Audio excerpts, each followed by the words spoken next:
বিজ্ঞান বিষয়ৰ শ্ৰেণী আৰম্ভ কৰিম। আজিৰ পাঠ হ'ব পাঠ নম্বৰ 8 কোষ ইয়াৰ গঠন আৰু কাৰ্য। এই বিষয়টোৰ এই পাঠটোৰ আমি যোৱা ক্লাছতো আমি আলোচনা কৰিছিলো। তোমালোকে নিশ্চয় কোষ সম্পৰ্কে এটা ধাৰণা ল'ব পাৰিছা। কোষ কোনে আৱিষ্কাৰ কৰিছিল আৰু কোষৰ আকাৰ, আকৃতি, সংখ্যা এই বিষয়ে আমি যোৱা ক্লাছত আমি আলোচনা কৰিছো। এককোষী প্ৰাণী, বহুকোষী প্ৰাণী এই সম্বন্ধেও আমি আলোচনা কৰিছো। আজি আমি কোষৰ ভিতৰত থকা বিভিন্ন অংশসমূহ, যাক আমি কোষ অংগাণু বুলি কওঁ, ইয়াৰ বিষয়ে আমি আলোচনা কৰিম। ছাত্ৰ ছাত্ৰীসকল, তোমালোকে নিজৰ কিতাপ উলিয়াই ল'বা। কোষৰ প্ৰধান অংশসমূহ, কোষৰ ভিতৰত থকা বিভিন্ন অংশসমূহ যিবিলাক আমি কোষ অংগাণু বুলি কওঁ, এই অংশসমূহ আৰু ইহঁতৰ কাম এই বিষয়ে আমি আজি আলোচনা কৰিম। যদিও কোষত বিভিন্ন অংশসমূহ বা কোষ অংগাণুসমূহ থাকে, তথাপি আমি প্ৰাণী কোষ আৰু উদ্ভিদ কোষ এই দুইটা কোষতে অলপমান কিছু কিছু পাৰ্থক্য দেখা যায়, যিখিনি আমি আজি ইয়াতে আলোচনা কৰিম। কোষৰ প্ৰধান অংশসমূহ বুলি কোৱাৰ লগে লগে আমি কোষৰ চাৰিওফালে এখন আৱৰণ থাকে আৰু কোষৰ এই আৱৰণখনক আমি কোষাৱৰণ বুলি কওঁ। কোষৰ ভিতৰত এটা কোষকেন্দ্ৰ থাকে আৰু কোষকেন্দ্ৰৰ আৰু কোষাৱৰণৰ চাৰিওফালে যিখিনি জেলিৰ দৰে পদাৰ্থ থাকে সেইখিনি কোষ পৰশ বুলি কোৱা হয়, আৰু কোষ পৰশতে অন্যান্য কোষ অংগাণুসমূহ থাকে। আমি কোষৰ অংশসমূহ কৰাৰ আগতে আমি প্ৰাণী কোষ আৰু উদ্ভিদ কোষৰ আমি দুটা চিত্ৰ আঁকি লওঁ, য'ত আমি গোটেই অংশসমূহ এটা এটাকে চালে আমি কোষৰ প্ৰাণী কোষ আৰু উদ্ভিদ কোষৰ পাৰ্থক্যসমূহ আমি নিজে উলিয়াই ল'ব পাৰিম।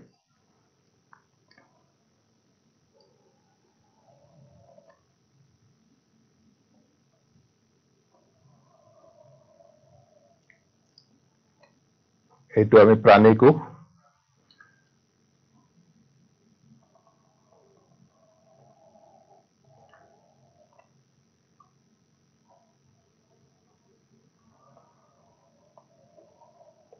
সাধাৰণতে যদিও কোষসমূহ বিভিন্ন আকৃতিত থাকে, তথাপি সৰহসংখ্যক কোষেই প্ৰাণী কোষসমূহ গোলাকাৰ বা অভেল আকৃতিৰ হয়, উপবৃত্তাকাৰ, আৰু উদ্ভিদ কোষসমূহ এনেকুৱা সৰভুজাকৃতিৰ হয়। আৰু ইয়াৰ বাহিৰেও কিছুমান বেলেগ বেলেগ আকৃতিৰ থাকে, বেছি সংখ্যকে এনেকুৱা ধৰণৰ আকৃতিৰ হয়। আমি ইয়াতে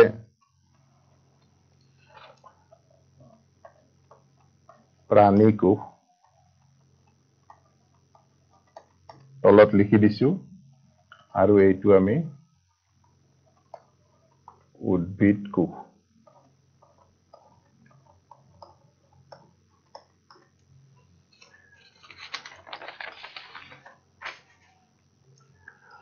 এই চাৰিওফালৰ যিটো কোষৰ চাৰিওফালে যিটো আমি দেখিছা তোমালোকে, কোষৰ এটা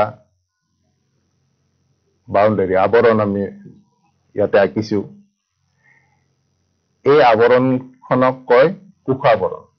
উদ্ভিদ কোষ হওক বা প্ৰাণী কোষ দুইটাৰে কোষৰে কোষাবৰণ থাকে আমি এইখিনি কোষাবৰণ বুলি লিখিব পাৰো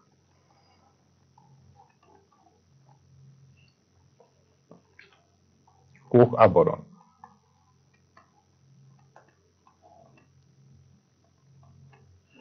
কোষাবৰণ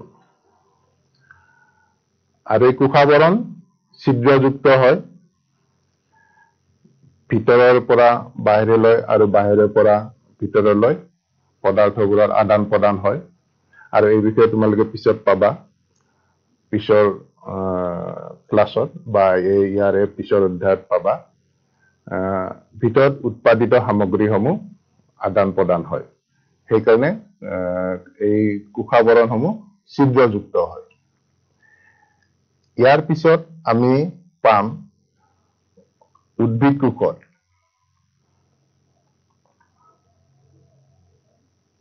কোষাবৰণৰ বাহিৰত আৰু এটা আৱৰণ থাকে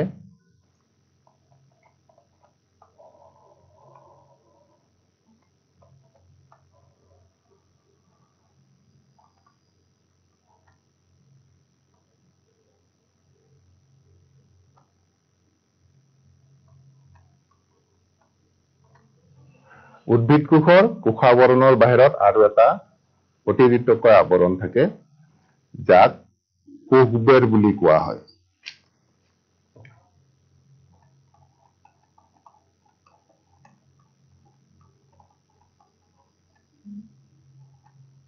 কোষবেৰ প্ৰাণী কোষত কোষবেৰ নাথাকে কাৰণ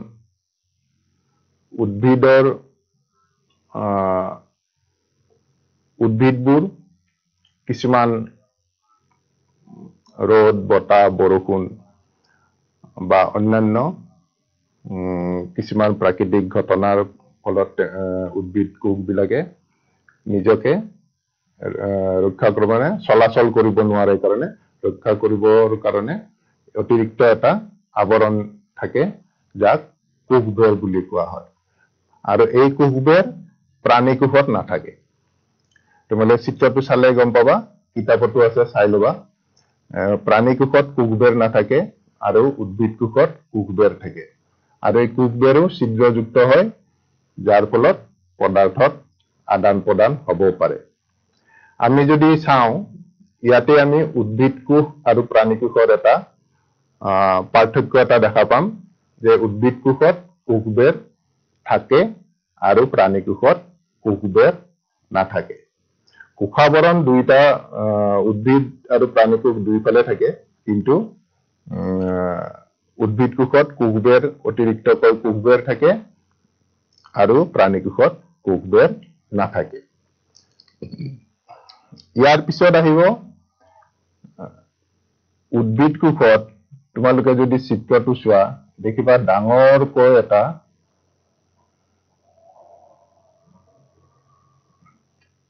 খালী ঠাই অলপমান আছে যাক আমি যাৰ কোৱা হয় ৰসধানী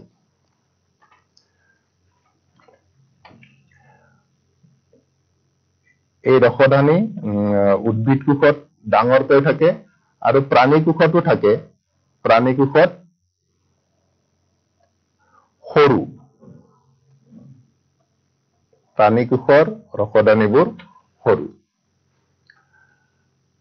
উদ্ভিদ কোষত ৰসদানী এটা থাকে আৰু এই ৰসদানী যথেষ্ট ডাঙৰ কোষৰ ভিতৰৰ প্ৰায় সৰহসংখ্যক ঠায়ে এই ৰসদানীয়ে আগুৰি থাকে আৰু প্ৰাণী কোষত ৰসদানী এটাতকৈ অধিক থাকে সেইবোৰ সৰু সৰু আমি ইয়াতে লিখিব পাৰো এইটো কয় ৰসধানী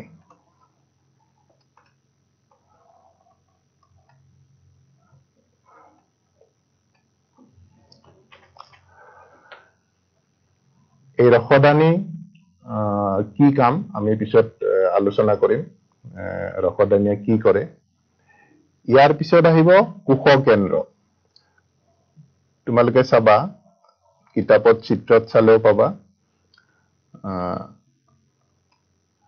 আৰু প্ৰাণীকোষত অকমান ছিদ্ৰযুক্ত হয় আৱৰণবিলাক।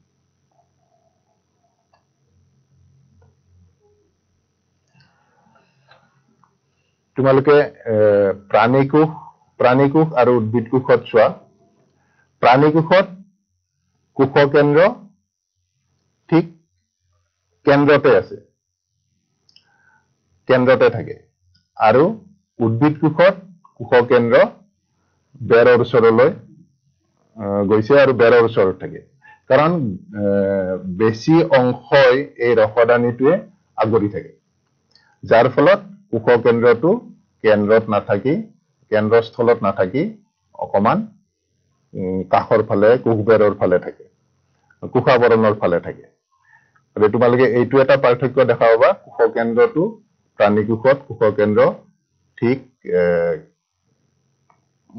মাজভাগতে থাকে, কেন্দ্ৰস্থলতে থাকে। আৰু উদ্ভিদ কোষত কোষকেন্দ্ৰ মাজভাগত বা কেন্দ্ৰস্থলত নাথাকে, অলপমান কাষত থাকে, কোষাবৰণৰ কাষত থাকে। এইটো আমি লিখো কোষকেন্দ্ৰ।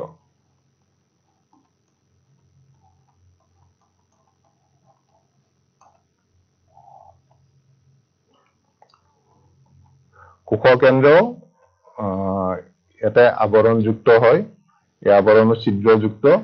আৰু কোষকেন্দ্ৰৰ ভিতৰত থকা পদাৰ্থ বাহিৰলৈ আহিব পাৰে, আৰু বাহিৰৰ পদাৰ্থ ভিতৰলৈ অহা যোৱা কৰিবৰ কাৰণে কোষকেন্দ্ৰৰ আৱৰণ ছিদ্ৰযুক্ত হয়। এই আৱৰণখনক কোষকেন্দ্ৰ আৱৰণ বুলি কোৱা হয়।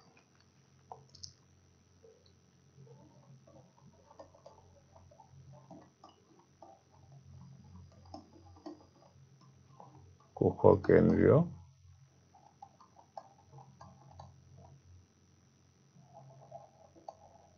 আৱৰণ।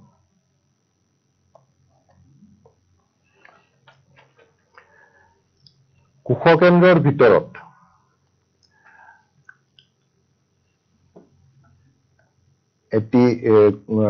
আমি অতি কোষকেন্দ্ৰ পাম।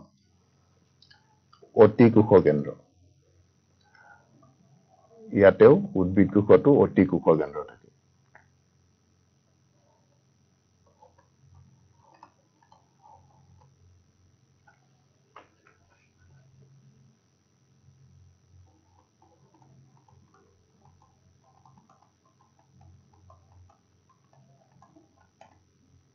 অতি কোষকেন্দ্ৰ।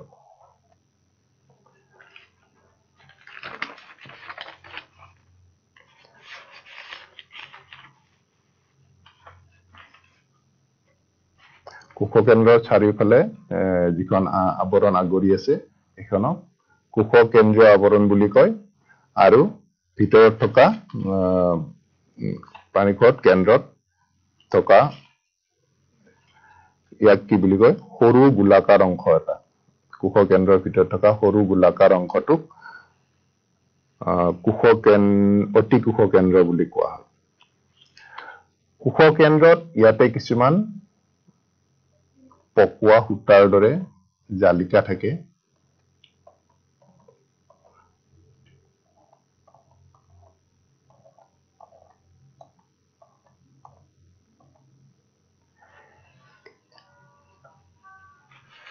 এই জালিকাবিলাকক কোৱা হয় ক্ৰমজম। আৰু ক্ৰমজমে কি কৰে, জিন কঢ়িয়ায়। এই জালিকাবিলাকক ক্ৰমজম বুলি কোৱা হয়।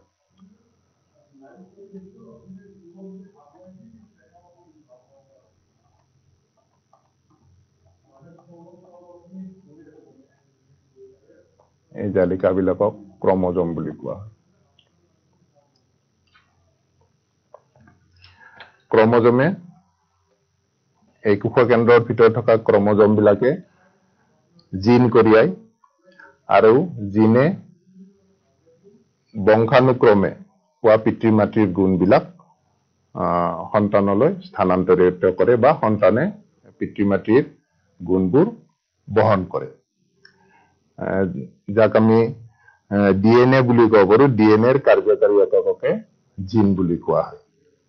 তোমালোকে DNA নাম শুনিছা? ডিঅক্সিৰাইবো নিউক্লিক এচিড। ইয়াৰ পিছত আমি পাম, ইয়াতে লিখি দিওঁ, এটি কোষাঙ্গনো পাম, দুখন বেৰ থাকে।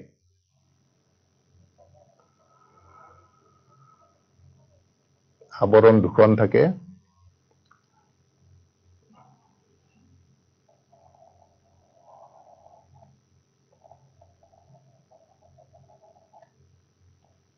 ইয়াক কয় মাইটকন্ড্ৰিয়া।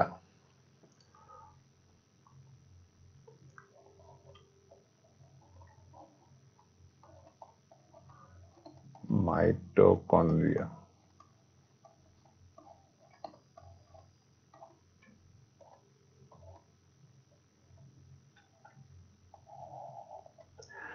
মাইটকন্ড্ৰিয়াত তোমালোকে দেখিছা এটা আৱৰণ আছে বাহিৰত আৰু ভিতৰৰ আৱৰণখন ভাঁজযুক্ত। বাহিৰৰ আৱৰণখন সম্পূৰ্ণ এটা আৱৰণ আছে দেখিছা, আৰু ভিতৰৰ আৱৰণখন ভাঁজযুক্ত। দুখন আৱৰণ থাকে মাইটকন্ড্ৰিয়াত। আৰু মাইটকন্ড্ৰিয়াক কি বুলি কয়? শক্তিৰ ভঁৰাল।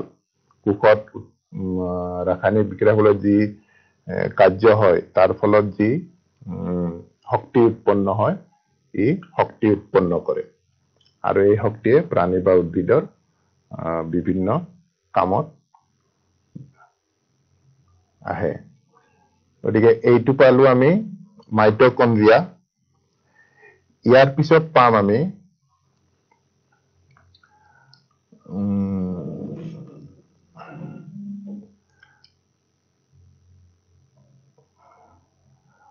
অন্তঃপ্ৰৰখীয় জালিকা। কোষকেন্দ্ৰৰ কাষত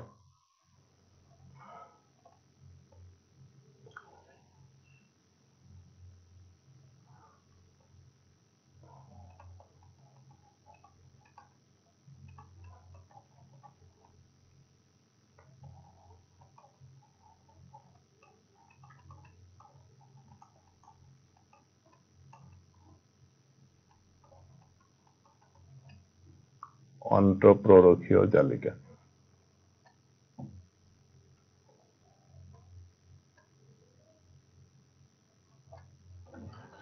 কোষকেন্দ্ৰৰ কাষত অন্তঃপ্ৰৰখীয় জালিকা থাকে। আৰু এই অন্তঃপ্ৰৰখীয় জালিকাই কোষকেন্দ্ৰৰ পৰা পদাৰ্থ কোষপৰকলৈ পৰিবহন কৰে। অন্তঃপ্ৰৰখীয় জালিকা দুই প্ৰকাৰৰ থাকে। এবিধ মিহি অন্তঃপ্ৰৰখীয় জালিকা আৰু এবিধ হল খহটা অন্তঃপ্ৰৰখীয় জালিকা। ইয়াতে কিছুমান সৰু সৰু অংশ থাকে অন্তঃপ্ৰৰখীয় জালিকাত, আৰু ইয়াক কোৱা হয় ৰাইবজম।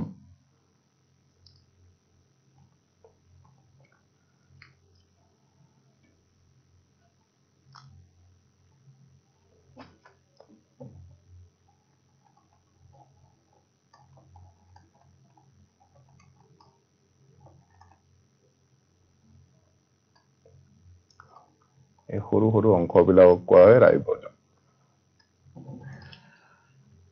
অন্তঃপ্ৰৰখীয় জালিকাত যদি ৰাইবজম থাকে তাক কোৱা হয় খহটা অন্তঃপ্ৰৰখীয় জালিকা, আৰু কিছুমান অন্তঃপ্ৰৰখীয় জালিকাত ৰাইবজম নাথাকে, যাক কোৱা হয় মিহি অন্তঃপ্ৰৰখীয় জালিকা।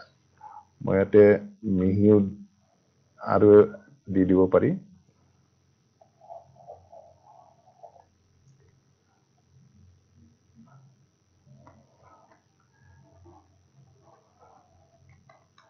মিহি অন্তঃপ্ৰৰখীয় জালিকা।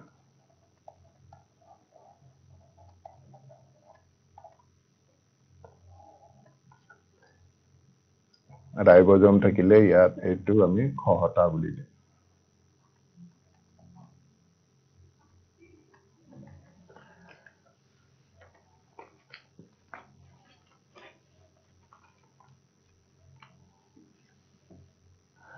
আমি এতিয়া কি পালো কোষ কেন্দ্ৰ প্ৰাণী কোষ আৰু উদ্ভিদ কোষ দুইটা চিত্ৰ চালে আমি পাম ইয়াতে আমি কোষাবৰণ পালো প্ৰাণী কোষৰ কোষাবৰণ পালো উদ্ভিদ কোষৰ কোষাবৰণ আৰু উদ্ভিদ কোষত কোষাবৰণৰ চাৰিওফালে আন এটি আৱৰণ আছে যাক আমি কোষবেৰ বুলি কওঁ আৰু নিউক্লিয়াছ বা কোষকেন্দ্ৰ প্ৰাণী কোষৰ কোষকেন্দ্ৰ ঠিক মাজ অংশতে থাকে আৰু উদ্ভিদ কোষৰ কোষকেন্দ্ৰ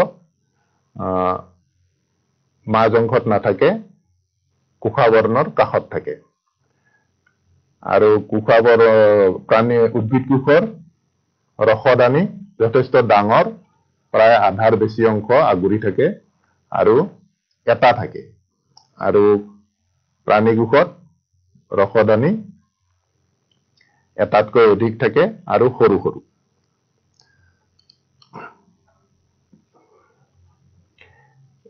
উদ্ভিদ কোষত আৰু এবিধ আমি পাম এটা অংশ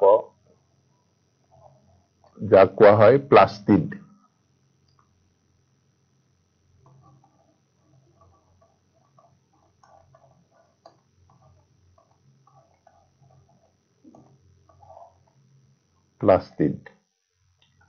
যিটো প্ৰাণী কোষত পোৱা নাযায়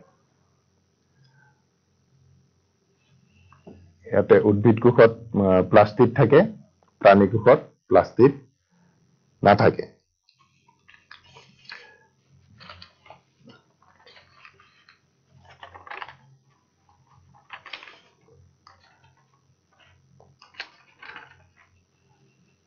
প্লাস্টিডে কি কৰে তোমালোকে আমি যদি উদ্ভিদৰ বিষয়ে চাওঁ উদ্ভিদত আমি পাম উদ্ভিদত কি হয় সেউজীয়া অংশ পাত বা সেউজীয়া অংশত সালোক সংশ্লেষণৰ দ্বাৰা কি হয় খাদ্য তৈয়াৰ কৰে যাৰ ফলত তাতে থকা ক্লোৰোফিল বা পত্ৰহৰিতে সূৰ্যৰ পোহৰত খাদ্য তৈয়াৰ কৰে সেইখিনি তোমালোকে আগতে পাইছা এই ক্লোৰোফিল এই প্লাস্টিড অংশতে থাকে ইয়াতে ক্লোৰোপ্লাস্ট এইটো সেউজীয়া ৰঙৰ যাৰ পৰা ক্লোৰোফিল থাকে আৰু এবিধ থাকে বৰ্ণহীন কণা যাক বৰ্ণ বুলি কোৱা হয় লিউকোপ্লাস্ট আৰু এবিধ বেলেগ ৰঙৰ ৰঙীন ক্ৰমোপ্লাস্ট যাৰ ফলত কি হয় উদ্ভিদৰ ফুল বা অন্যান্য অংশবিলাকৰ ৰঙীন হয় এইখিনি আমি পিছত পাম এতিয়া আমি যদি গোটেই চিত্ৰ দুটা চাওঁ উদ্ভিদ কোষ আৰু প্ৰাণী কোষৰ চিত্ৰখিনিলৈ মন কৰা তোমালোকে ইয়াতে চালে আমি কি পাম প্ৰাণী কোষ আৰু উদ্ভিদ কোষৰ মাজৰ পাৰ্থক্যখিনি আমি নিজে উলিয়াব পাৰিম এইবিলাক হৈছে কোষৰ ভিতৰত থকা কোষ অংগাণু বা কোষৰ অংশ আৰু প্ৰাণী কোষ আৰু উদ্ভিদ কোষৰ দুইটাৰে যদি আমি চিত্ৰকেইটা চালে আমি পাৰ্থক্যখিনি উলিয়াব পাৰিম এতিয়া আৰু এবিধ আছে আৰু এটা আছে কোষকেন্দ্ৰ আৰু এই কোষৰ বাকী অংশসমূহ কোষকেন্দ্ৰৰ বাহিৰত ইয়াতে যিখিনি থাকে এইখিনি এবিধ তৰল পদাৰ্থৰে গঠিত এইখিনি অলপ তৰল পদাৰ্থৰ ওপৰত এই কোষ অংগাণুসমূহ থাকে ঠিক জেলিৰ নিচিনা উদ্ভিদ কোষ প্ৰাণী কোষ দুইটাতে থাকে এইখিনি বাকী অংশখিনি এবিধ জেলিৰ নিচিনা তৰল পদাৰ্থ আৰু গোটেই এইখনিক ক'ব কোষ প্ৰৰস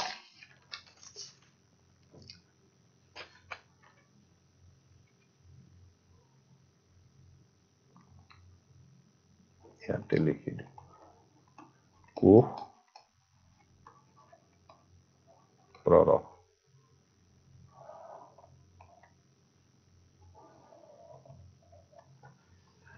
গোটেইখিনি এইখিনি কোষ প্ৰৰস এতিয়া আমি প্ৰাণী কোষ আৰু উদ্ভিদ কোষৰ যদি চাওঁ,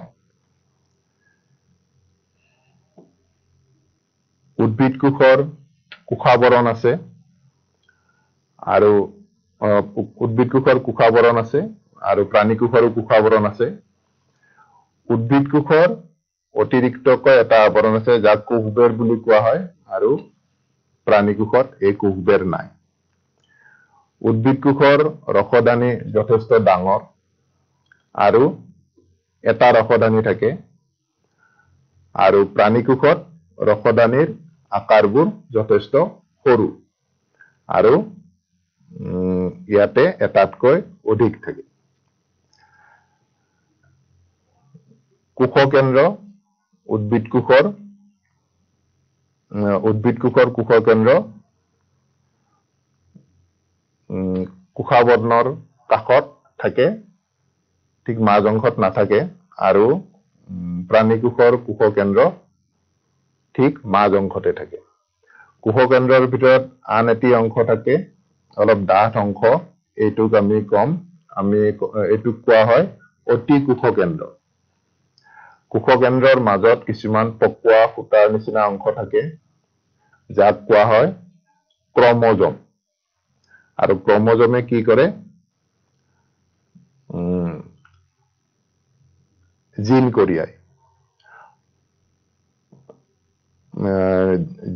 কঢ়িয়ায় আৰু বংশানুক্ৰমে পোৱা যিবোৰ গুণ সেইবোৰ কি কৰে, সন্তানলৈ স্থানান্তৰিত কৰে। এই বিষয়ে তোমালোকে পিছত পাবা। আৰু কোষকেন্দ্ৰৰ কাষতে থাকে অন্তঃপ্ৰৰখীয় জালিকা। অন্তঃপ্ৰৰখীয় জালিকা দুই প্ৰকাৰৰ থাকে, এবিধ মিহি আৰু এবিধ খহটা। অন্তঃপ্ৰৰখীয় জালিকাত যদি ৰাইবজম থাকে তাক কোৱা হ'ব খহটা অন্তঃপ্ৰৰখীয় জালিকা। আৰু তোমালোকে ইয়াতে চোৱা, আৰু যদি ৰাইবজম নাথাকে তেতিয়াহ'লে তাক কোৱা হ'ব মিহি অন্তঃপ্ৰৰখীয় জালিকা। আৰু এটা পাইছো আমি কোষ অংগাণু মাইটকণ্ড্ৰিয়া। মাইটকণ্ড্ৰিয়া এটাতকৈ অধিকো থাকিব পাৰে। ইয়াতে মই আৰু এটা আঁকি দিছো।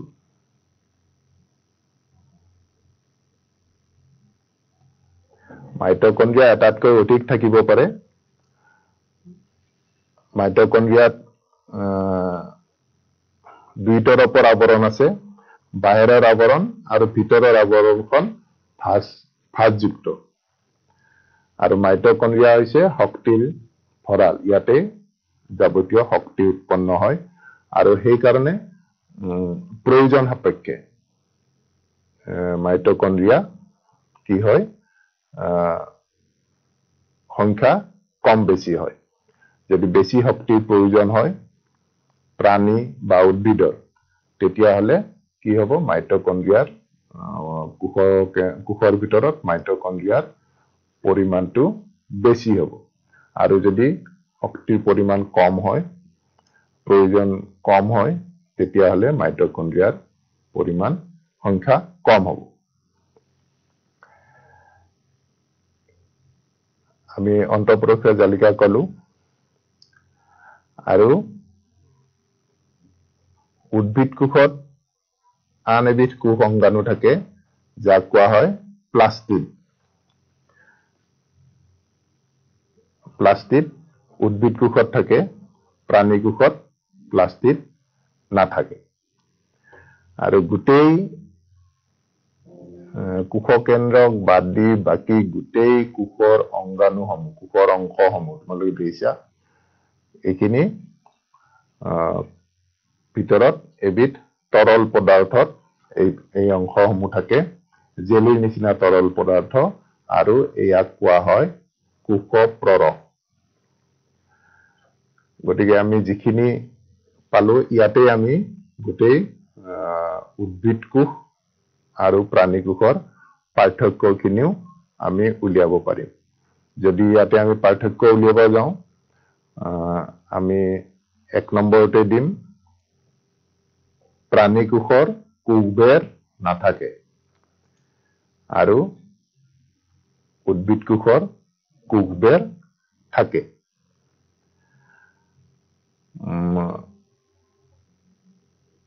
প্ৰাণীকোষত ৰসদানি এটাতকৈ বেছি থাকে আৰু আকাৰ যথেষ্ট সৰু। আৰু উদ্ভিদ কোষত ৰসদানি আকাৰ যথেষ্ট ডাঙৰ আৰু এটা থাকে।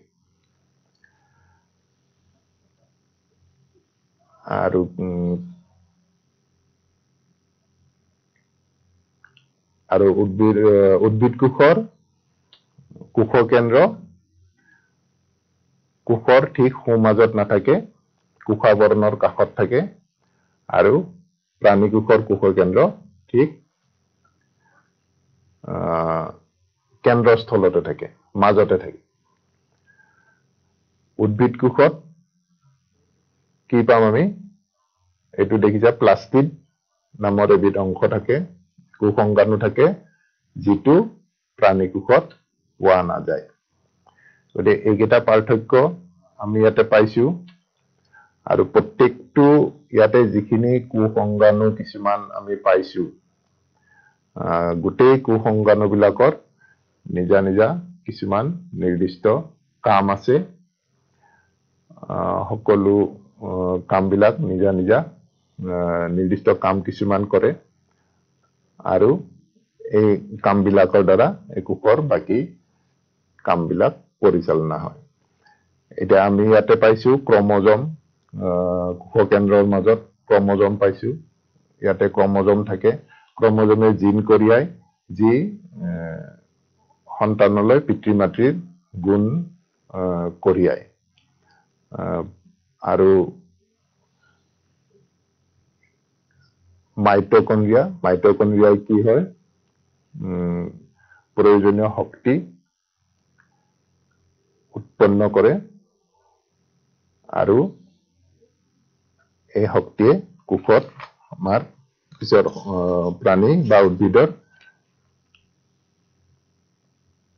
কামত আহে। আৰু কোষাবৰণখন, এই কোষাবৰণখনক প্লাজমা বেৰ বুলি কয়। কোষাবৰণখন কি হয়? ছিদ্ৰযুক্ত। ইয়াৰ বস্তুবোৰ, ইয়াত উৎপাদিত পদাৰ্থবোৰ, বাহিৰৰ পদাৰ্থবোৰ ভিতৰত আহিব পাৰে, ভিতৰৰ পদাৰ্থবোৰ বাহিৰত যাব পাৰে। সঞ্চালন হয়। এই সঞ্চালনটো গেছৰ বা তৰল যিকোনো পদাৰ্থৰ হ'ব পাৰে। ব্যাপন পদ্ধতিৰে বা আচিডিটি পদ্ধতিৰে এইবোৰৰ সঞ্চালন হয়। গাঢ়তা কম বেছি হলে বেছি গাঢ়তাৰ পৰা কম গাঢ়তালৈ আচিডিটি বা ব্যাপন প্ৰক্ৰিয়াৰে সঞ্চালন হয়। আৰু উদ্ভিদ কোষত যি কোষবেৰ থাকে, কোষবেৰে কি কৰে? প্ৰকৃতিৰ চাৰিওফালৰ যিবিলাক ঘটনা তাৰ পৰা কোষটোক সুৰক্ষা দিয়ে।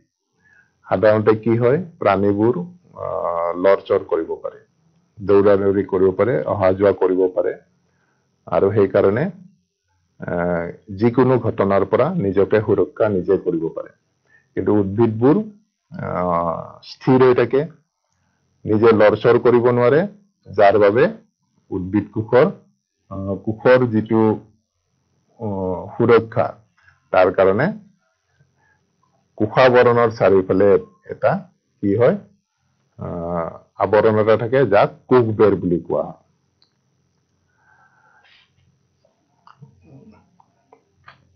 এই কোষকেন্দ্ৰ, প্ৰাণী কোষ বা উদ্ভিদ কোষত আৰু এটা আছে যিটো আৱৰণ, কোষকেন্দ্ৰীয় আৱৰণ বুলি কোৱা হয়। আৰু এই কোষকেন্দ্ৰীয় আৱৰণো ছিদ্ৰযুক্ত। কোষকেন্দ্ৰীয় আৱৰণো ছিদ্ৰযুক্ত। কোষকেন্দ্ৰৰ ভিতৰৰ পদাৰ্থ বাহিৰলৈ আহিব পাৰে, বাহিৰৰ পদাৰ্থ ভিতৰলৈ আহিব পাৰে। আৰু কোষকেন্দ্ৰ আগুৰি থকা এই আৱৰণখনক কোষকেন্দ্ৰীয় আৱৰণ বুলি কোৱা হয়। আৰু ইয়াৰ এইখনো ছিদ্ৰযুক্ত, বিন্ধাযুক্ত আৰু ভিতৰৰ পদাৰ্থ বাহিৰলৈ আৰু বাহিৰৰ পদাৰ্থ ভিতৰলৈ চলাচল কৰিব পাৰে।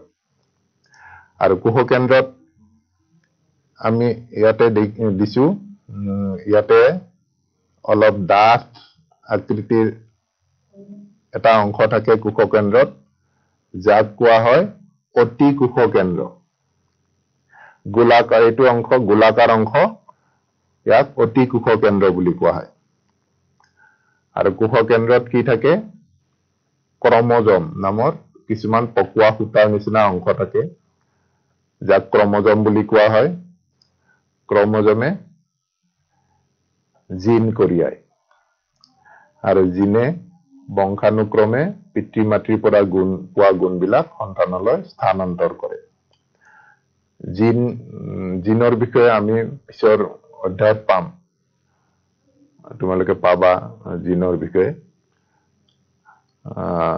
ডিএনএৰ কাৰ্যকাৰী একককে জিন বুলি কোৱা হয়। ডিএনএৰ নাম শুনিছা তোমালোকে, এইখিনি পিছত তোমালোকে পাবা এই বিষয়ে ডিটেইলছ খিনি।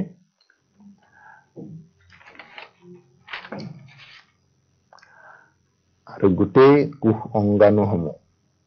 অংগাণুসমূহ তোমালোকে দেখিছা, কোষ অংগাণুসমূহ থকা এই অংশখিনিত, এইখিনি এবিধ তৰল পদাৰ্থ থাকে, জেলিৰ নিচিনা তৰল পদাৰ্থ থাকে, আৰু ইয়াক কোৱা হয় কোষ প্ৰৰস।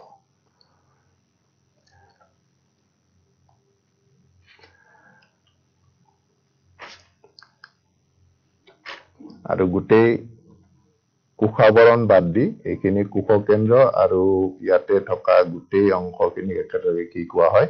প্ৰটোপ্লাজম বুলি কোৱা হয়, গোটেই দ্ৰব্যখিনি। আমি আৰু এটা অংশ পাইছো, কোষ অংগাণু পাইছো, মাইটকণ্ড্ৰিয়া। মাইটকণ্ড্ৰিয়া কি হয়? কোষৰ শক্তিৰ ভঁৰাল বুলি কোৱা হয়। উদ্ভিদ হওক বা প্ৰাণী হওক, জীৱন নিৰ্বাহৰ কাৰণে কাম কৰিব লগা হয়।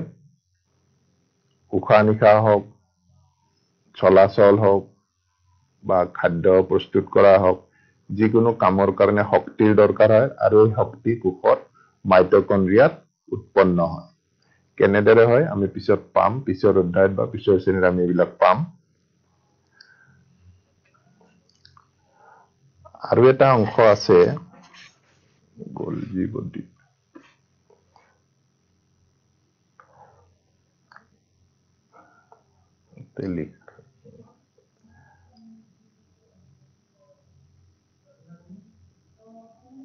আৰু এটা কোষ অংগাণু থাকে প্ৰাণী কোষ, বা আমি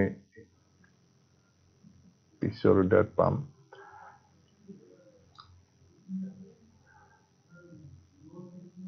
এইটো কোৱা হয় গলগি বডি।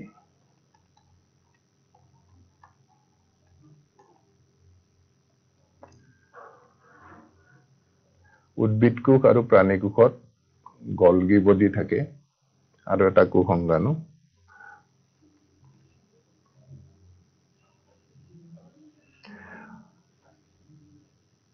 গলগি বডি আৰু অন্তঃপৰোক্ষ জালিকা, এইবিলাক অন্তঃপৰোক্ষ জালিকাত যিবিলাক কোষ কেন্দ্ৰত উৎপাদিত সামগ্ৰীসমূহ অন্তঃপৰোক্ষ জালিকাৰ মাজেদি পৰিবহন হয়। আমি আৰু পাইছো অন্তঃপৰোক্ষীয় জালিকা।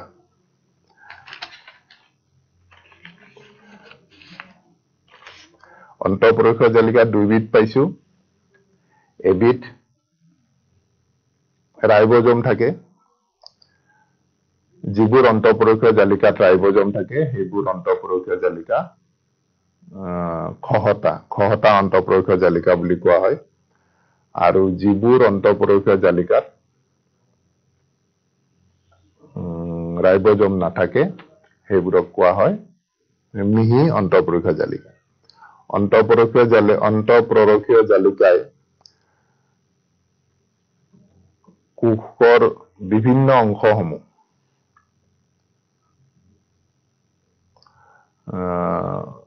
কোষ প্ৰৰস আৰু কোষকেন্দ্ৰ বা বিভিন্ন অংশসমূহৰ মাজত পদাৰ্থৰ আদান প্ৰদান কৰে। এইখিনি প্ৰত্যেকটো কোষ অংগাণুৰ আমি কি কাম সেইখিনি আমি পিছৰ শ্ৰেণীত আলোচনা কৰিম এটা এটাকে। আজি আমি কোষৰ প্ৰাণী কোষ আৰু উদ্ভিদ কোষ দুইটাৰে আমি চিত্ৰখিনি তোমালোকে ঘৰত আঁকিবা আৰু নিজে আঁকিলে তোমালোকৰ গোটেই কথাখিনি মনত থাকি যাব আৰু আঁকোতেই তোমালোকৰ এই পাৰ্থক্যকেইটাও প্ৰাণী কোষ আৰু উদ্ভিদ কোষৰ পাৰ্থক্যখিনিও তোমালোকৰ আহি যাব। উদ্ভিদ কোষ আৰু প্ৰাণী কোষৰ পাৰ্থক্যখিনি মই তথাপি ইয়াতে চিত্ৰৰ পৰাই আমি গম পাম, ইয়াতে তোমালোকে গম পাবা। তথাপি মই বাৰু লিখি দিছো। চিত্ৰটো ভালকে চাই ললা। এইখিনি তোমালোকে ঘৰত অলপমান অভ্যাস কৰিবা আৰু কিতাপত আছে সেইখিনি গোটেই অংশসমূহ কোষৰ অংশসমূহ বা কোষ অংগাণুসমূহ ক'ত কেনেকে থাকে সেইখিনি তোমালোকে আঁকি নিজে আয়ত্ত কৰিবলৈ চেষ্টা কৰিবা।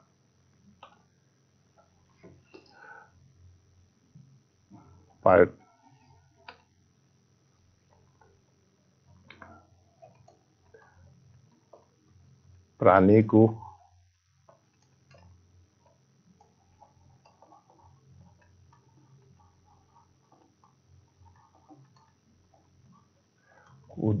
উদ্ভিদ কোষৰ পাৰ্থক্য।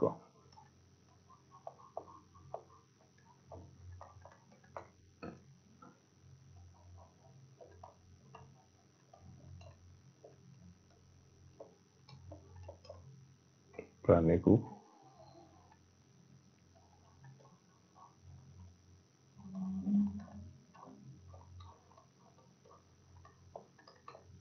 উদ্ভিদ কোষ। 1 নম্বৰতে আমি দিব পাৰো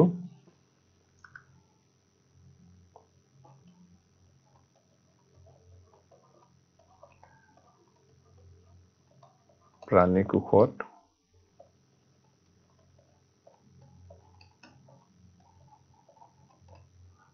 কোষবেৰ নাথাকে। নাই।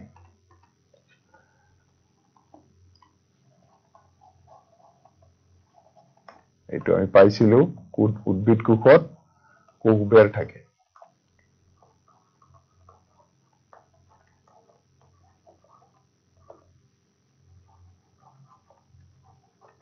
আছে। 1 নম্বৰ প্ৰধান পাৰ্থক্যটো হ'ল প্ৰাণী কোষত কোষবেৰ নাই আৰু উদ্ভিদ কোষত কোষবেৰ আছে। 2 নম্বৰতে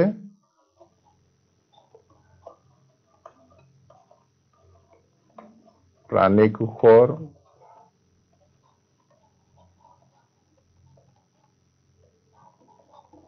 ৰসদানি সৰু আৰু এটাতকৈ বেছি থাকে।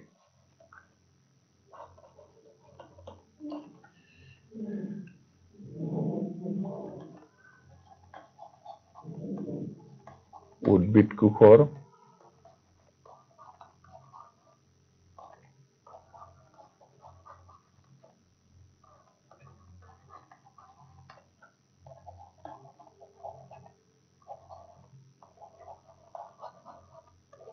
আৰু এটা। আমি চিত্ৰকেইটা গোটেই আমি পাইছো। উদ্ভিদ কোষৰ ৰসদানি যথেষ্ট ডাঙৰ, কোষ ভিতৰৰ আধাতকৈ বেছি অংশ এই ৰসদানিটো আগুৰি থাকে আৰু প্ৰাণী কোষৰ ৰসদানিবিলাক সৰু সৰু আৰু এটাতকৈ বেছি থাকে। প্ৰাণী কোষত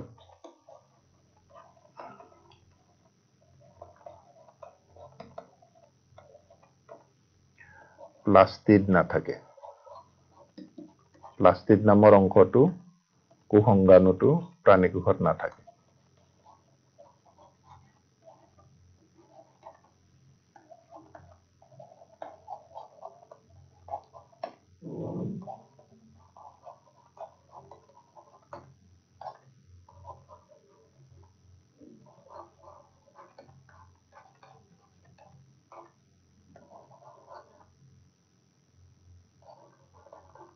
উদ্ভিদ কোষত প্লাস্টিড থাকে।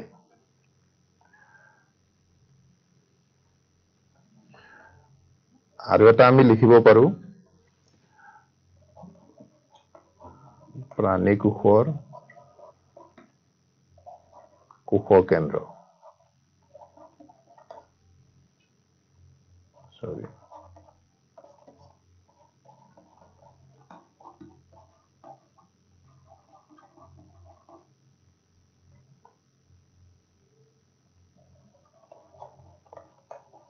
মাজত থাকে।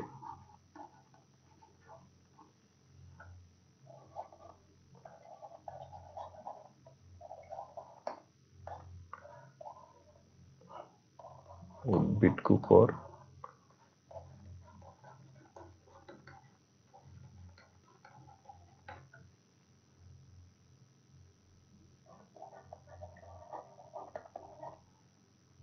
কোষাৱৰণৰ কাষত থাকে,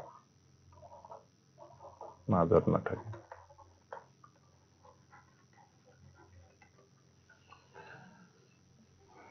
এইকেইটাই পাৰ্থক্য। প্ৰাণী কোষ আৰু উদ্ভিদ কোষৰ পাৰ্থক্য। প্ৰাণী কোষত কোষবেৰ নাই, উদ্ভিদ কোষত কোষবেৰ আছে। 2 নম্বৰ, প্ৰাণী কোষৰ ৰসদানি সৰু আৰু একাধিক, আৰু উদ্ভিদ কোষৰ ৰসদানি যথেষ্ট ডাঙৰ আৰু এটা। প্ৰাণী কোষত প্লাস্টিড নাথাকে, উদ্ভিদ কোষত প্লাস্টিড থাকে। আৰু প্ৰাণী কোষৰ কোষ কেন্দ্ৰ কোষটোৰ সোঁমাজতে থাকে, আৰু ৰসদানিটো ডাঙৰ হোৱাৰ কাৰণে উদ্ভিদ কোষৰ কোষ কেন্দ্ৰ সোঁমাজত নাথাকে, কোষাৱৰণৰ কাষত থাকে। গতিকে এইকেইটাই পাৰ্থক্য। গতিকে আজি আমি কি পালো? উদ্ভিদ কোষ আৰু প্ৰাণী কোষ দুইটা কোষৰ ভিতৰত থকা বিভিন্ন অংশসমূহ, তাৰ চিত্ৰ আমি আলোচনা কৰিলো আৰু অংশসমূহৰ বিষয়ে আলোচনা কৰিলো। প্ৰত্যেকটো অংশৰ কি কাম আমি পিছৰ শ্ৰেণীত আলোচনা কৰিম। আৰু প্ৰাণী কোষ আৰু উদ্ভিদ কোষৰ পাৰ্থক্য আমি এইখিনি পালো। তোমালোকে এইখিনি ভালদৰে আকৌ ঘৰত পঢ়িবা, পঢ়ি অলপ আয়ত্ত কৰিবা। গতিকে আজিলৈ আমি এইখিনিতে আজিৰ ক্লাছটো সামৰিছো।